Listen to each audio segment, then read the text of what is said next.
Hello, Jerry Mboweni, life coach, certified life coach and NLP practitioner. And today I'm going to speak about addiction impair our judgment. Addiction impair our judgment. So, majority of people that have got encountered who are dealing with people who are suffering from any sort of addiction, they kind of give me the story. I'm going to give you examples. So they were like, yes, I've got my son, I've got my daughter, I've got my husband, whatever it is. But this particular person, they don't see the damage that they're doing, So, and I'm like, that is obvious that what addiction does. Addiction impair our judgment. We don't see clear. Someone who is involved in any sort of addiction, they don't see clear the action that they do for them that they cause. So what we simply say that it does not maintain the clear picture. When you are yourself in addiction, you don't see a clear picture. Now, not everybody who is using drugs or alcohol, they are addicted or alcoholic. No, not everybody. There is a process. Some people, they are on the beginning stage, you say experimenting. Some people, they are on the second stage, you say misusing. Some people, they abuse. And then there are those people who are addicted. Now, this is very important to understand. I always say addiction is self-diagnosed disease. Nobody should tell you that you are an addict. You need to find yourself, that you need to examine yourself and to come to conclusion and say, look here, this what I'm using is causing me, what I'm using is bringing me a problem in my life. And that takes a long time, and that takes a lot of, I'm going to use these words quickly, a lot of pressure from outside. Otherwise, you won't see. If there's people around you, keep on picking up your mistakes. There's people who are covering up your addiction. There are people who are doing the things that you are not going to experience the pain itself. That's become very, very difficult for you to see. So here's the thing. The first thing you need to understand when you are involved with people who are suffering from addiction, and they came up to their own conclusion that they suffer. I'm going to give another example. So this couple of weeks ago, I'm doing some of the program in different areas. So I went to this home, and this particular person was forced by social worker to come in my program. This particular lady was forced to the social worker to come in my program. And she was sitting there, and I said, okay, just introduce yourself, and I asked, why you are sitting here? He said, I don't know, I was just forced. I said, okay, then you're in a wrong group. Here we are people who are suffering with either alcoholism or drug addicts. And he's like, yeah, I drink. And I'm like, okay, great. So do you suffer from, does alcohol bring a problem in your life? She's like, no, not really. If I get my drink, I go sleep, and I am I'm peaceful. I do my work. I got my work. I'm like, okay, great. Then you're in the wrong place. This is for the people who they are saying that drugs or alcohol has now take over my life. I cannot control. So in the wrong group. Anyway, we went force and on discussion, friend and force, asking really question, deep question.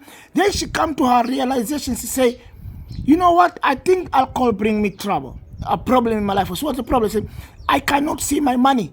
I'm working and I cannot see money. I say, okay, great. So you have come to your own realization that alcohol bring you trouble. That is the thing that we need to do.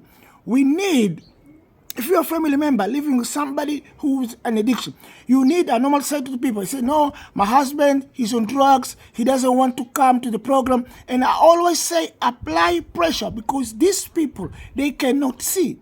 Apply pressure meaning that don't do the things that they must do for themselves. Because as soon as you are helping them, to do the thing that you are going to do, the thing that they're supposed to do for themselves, and you do on their behalf, and instead of them getting better, they're actually getting worse. So in fact, you are contributed to their addiction. So number one, you're going to have to apply pressure. You're going to have to say, okay, what do I do for this particular person that they need to do for themselves? And a majority of the people, especially the mothers or the father, who they've got older, like people who are about 40, 50, they are living with them.